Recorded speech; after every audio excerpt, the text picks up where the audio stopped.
You're a charlatan of sorts. He's not a Republican. So how do you... He's never voted for a Republican. You said that you're a conservative. No, No, you did. You actually said that in a podcast that you did 2 weeks ago. I said I was a conservative. He's not. Yes, you did. I don't think I've been co-opted by anyone. I've only... Megyn Kelly is about to lace into Sunny Hostin and Whoopi Goldberg's racist takes from The View when they interviewed a conservative black man named Coleman Hughes. You know, it's amazing to me how these women don't realize the damage they're causing when it comes to race relations between Americans. And I have to ask, is it their dedication to being woke and how they push and serve the DEI agenda? Is it because they're being paid? Or is it both? This one was a fun watch. I know you're going to enjoy it. So let's go ahead and get it started. Okay, so Coleman Hughes, and I don't know if you guys, I don't know if I've told you this story, but I've told the audience years ago because he's been on the show a bunch of times. This is how I met Coleman. This is how much I love Coleman. I had just been canned from NBC. Technically, I was only let go from the show. What happened after that remains confidential. Okay, but in any event, we'd separated. And everybody was calling me a racist, all the papers and all this, like, because of the Halloween thing.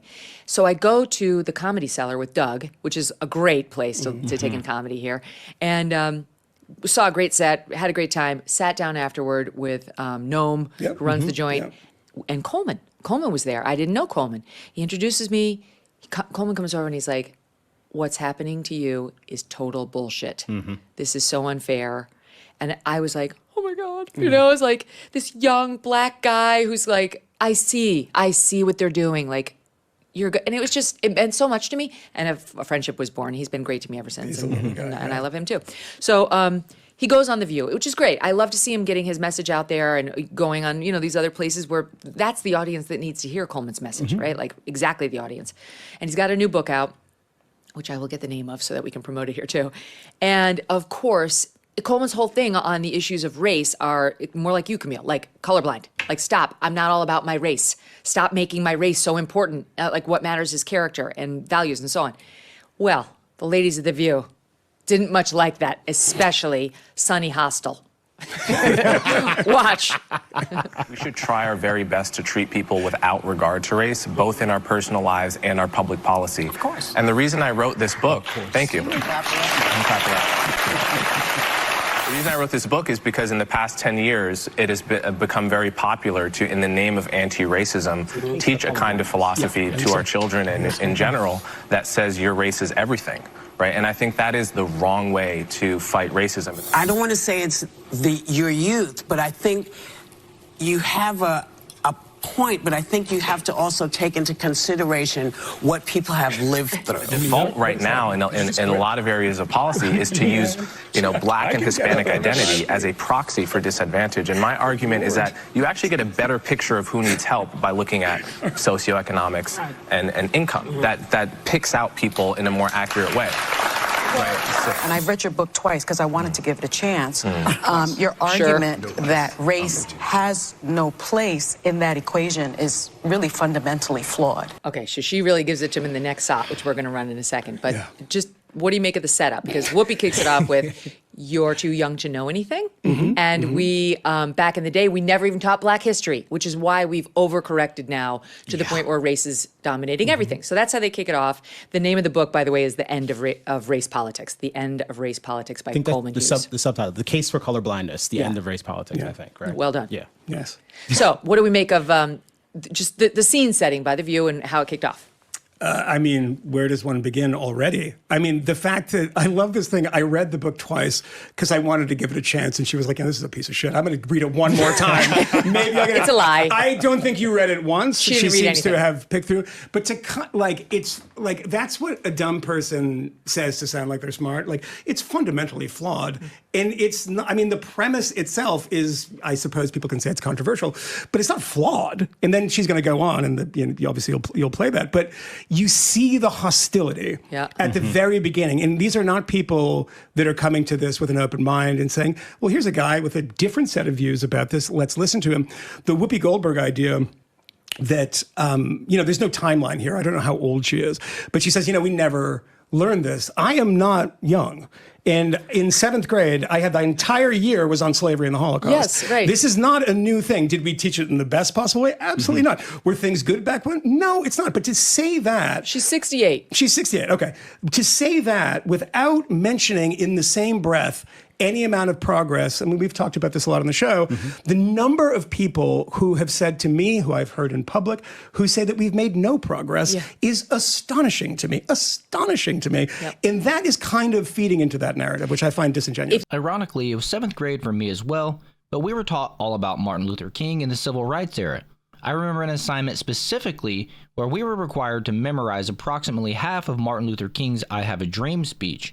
So maybe it's simply explained by looking at the age of these pundits on The View and relating their opinions to the grumpy old racist stereotype that we've seen in history.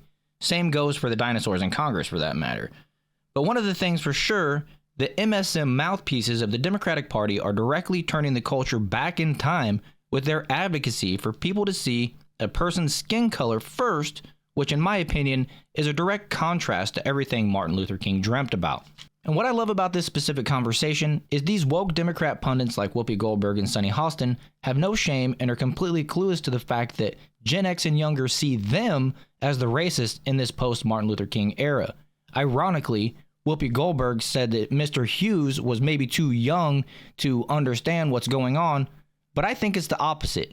Like I said a minute ago, I think that it's them being the stereotypical racist old grandpas that are actually making the impact in the negative way. I don't think we have this in the clip. My team will tell me, but in the next clip. But Coleman goes on to say, we actually were doing very well on 2013, our racism as a country. Yeah. And it's pegged to 2013 when it started to go back down. He's like, it wasn't because of Obama and it wasn't because of Trump. He pegs it to, in large part, the iPhone and Social the media. nonstop feeds that we get where I would say the left and their operatives are pushing like Trayvon Martin, Mike yeah, Brown, exactly. One black Yep. man getting shot by a cop over and over and over. And then it's amplified by the Russians. But Coleman was saying, it's us. We've done it to ourselves. Without a doubt. Okay, but so Sunny's getting upset because one of the big problems with Coleman is he's black. And you can't dismiss Please him. take that quote out of context and just repeat it.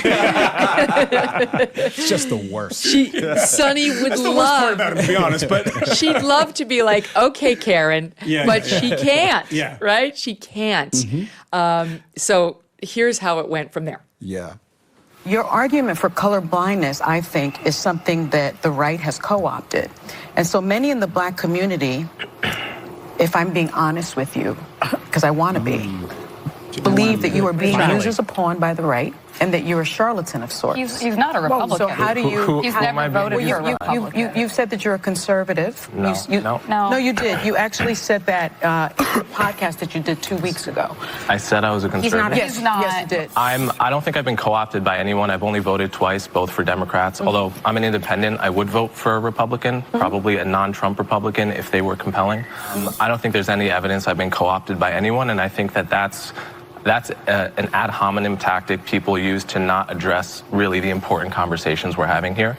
And I think it's better, and it would be better for everyone if we stuck to the topics rather than make it about me. I want to give you the opportunity to respond to the, I appreciate the criticism. I appreciate it. There's no evidence that I've been co-opted by anyone. I want to give you the opportunity. This is an opportunity for you to respond to the criticism I just made. and then pinned on other unnamed people. In fact, it was an opportunity. I mean, well, like part of what makes this whole clip compelling and worth talking about is that she channeled a lot of the way that people interact with Coleman Hughes in the world.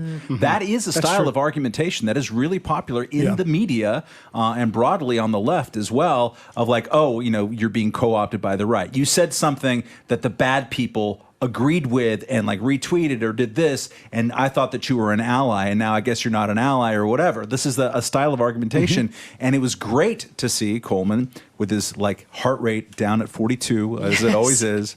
Point out that this is a bad style of argumentation, and also she got straight to the charlatan part. Like, she's like, I don't mean to offend you, but you're a pawn, a charlatan, and a conservative. It's deplorable. Which one's worse? Yeah, it's one of the most incredible displays of condescension I have seen on network television, and I think that's saying a lot. And I can only imagine what the interactions were like there behind the scene. Coleman keeping his composure all credit to him. But it is just such an embarrassing thing to see happen. And for him to, to be gracious, thank her for the opportunity to respond to these things. When I'm having a sophisticated argument about some important issue that has great gravity to me, the last thing that I want to do is burn time talking about this person's presumed motives and the way that they've been mind controlled into having their particular views. Talk about my ideas. Don't talk about me. Don't talk about my relationship with my kids or my wife if it isn't relevant to the discussion. Talk about the ideas. He did that. He stuck to the point. There is a reason why people like Sunny run away from the opportunity to actually debate the merits of very crystal clear, transparent proposals. Coleman is a dear friend of mine, but I would say this if it weren't the case. His book is really stellar. People should go out and grab it. And he and I have some pretty meaningful disagreements about certain things. Like colorblindness is not actually my jive, but I do think what he is doing in public is important and relevant and is helping to elevate our discussions about race and a range of other issues. So you saw really the bit at the grateful for end, that. though, right, Camille, where he was saying, what I'm saying is, he also says, like, it's not about colorblind exactly. Like, I understand people do see color. Yeah, that's But the part I disagree with, actually. Right. Yeah. But he then went on to say, like, I'm saying I don't like the super emphasis on race. I want people to be judged by their character, by their values. And the audience did erupt in applause. The audience is with him. And I think it 100%, tells you yeah. a great deal. Yeah, the yeah, executives in the C-suite, the people who are hosting these shows, they may be complete fundamentalist ideologues on these issues. But regular people, everyday Americans, generally share the same sensibilities. They want to they believe in human dignity. They want to judge people on the basis of their individuality.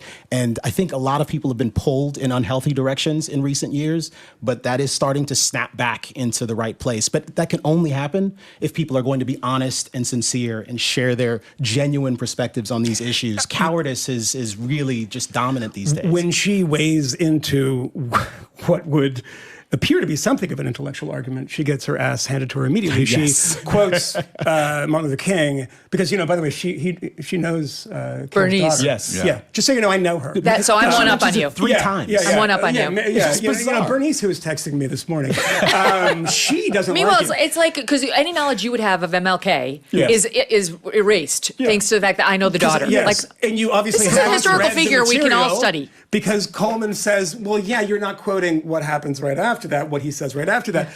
But, she says he's a conservative and then is fumbling. It was in a podcast, and he's like, well, I'm not, okay? And we went back and fact-checked that. It's not true. It's not true. No. Somebody That's not else true. said it about him. Of course, Coleman did yes. not say that Well, about himself. The New York Times did that, and he was, you could have just looked, and I think he tweeted about it, or other people were like, Coleman's not a conservative, and they said he was, but it's just on this issue. He had tweeted that, like, if you want to call me a conservative, I'm not going to be bothered, but that's not how I call myself. Not, Right. Yeah, yes. Aha! That's how the thinking is at the View. But can we just say what she is saying in so many dumb, sort of convoluted ways? She's trying to call him an Uncle Tom. Yes. Yeah, That's what right. it is. Without a doubt. Why do white people on the right like you?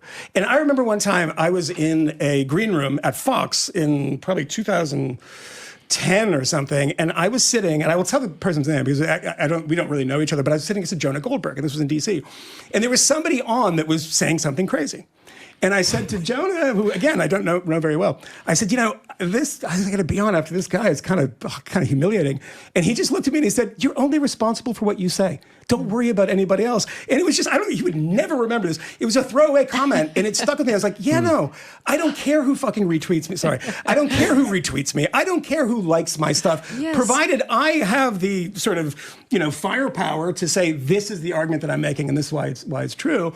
To say that and say, well, why in co-opted?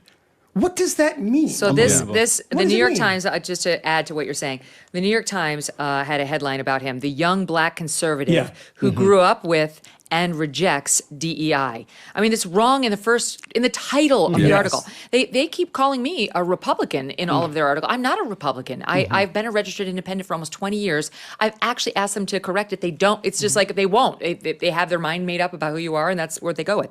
Then this guy, Clay Kane, who's got some number of followers on X, retweets that New York Times headline and writes, Coleman Hughes calls for a colorblind society, but this New York Times headline says he's a black conservative. He's getting press because he is black. Calling, it's all in caps, that's why I'm saying it like that. Calling for colorblindness. Why is his race mentioned? Shouldn't he denounce any mention of his race? Grift on.